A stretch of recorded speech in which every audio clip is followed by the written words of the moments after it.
Now what I wanted to look at here is this is something written in 1962 by an American historian and sociologist and critic of American society. In Egyptian theology, the most singular organ of the sun god, Re, was the eye. And this is the eye that you see on the back of the dollar bill. This is the eye of the Egyptian sun god, Re. For the eye of Re had an independent existence and played a creative and directive part in all cosmic and human activities. The computer turns out to be the eye of the reinstated sun god.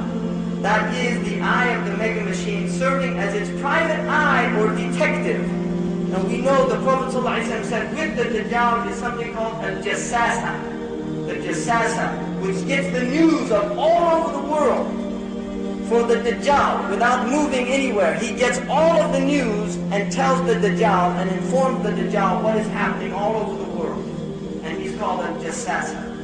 As well as the omnipresent executive eye who exacts absolute conformity to his commands because no secret can be hidden from him. The principal means needed to operate the mega machine correctly and efficiently for concentration of power, political and economic, instantaneous communication, rapid transportation, and a system of information storage capable of keeping track of every event within the province of the divine king, the pharaoh, the Fir'aun. But here's what he says.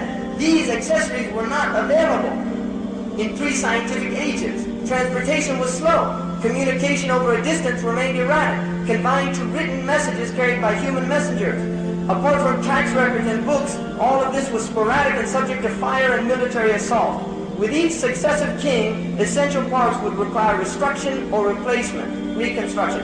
Only in heaven could there exist the all-knowing, all-seeing, all-powerful, omnipresent, who truly commands the system. With nuclear energy, electric communication, and the computer, all the necessary components of a modernized mega machine at last become available. Heaven has at last been brought near.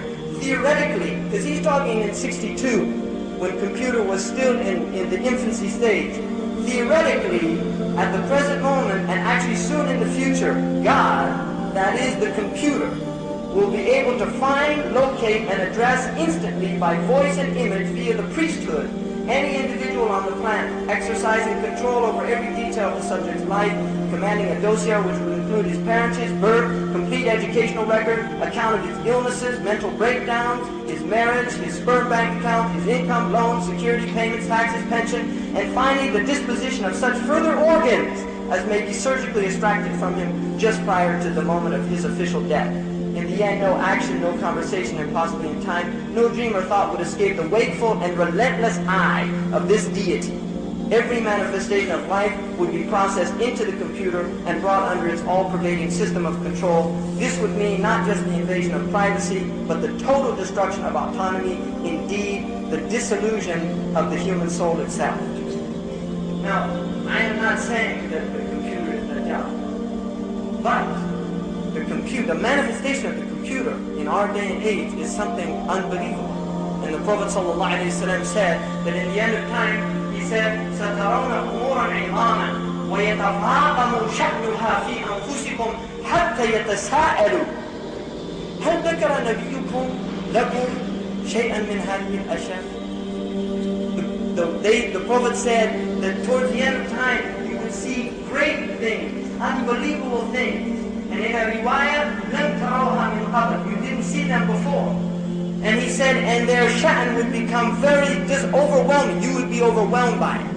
فِي أَنفُسِكُمْ يَتَفَاقَنُ شَأْنُهَا فِي أَنفُسِكُمْ. And then the Prophet ﷺ said, until you start asking one another, did our Prophet make mention of these things?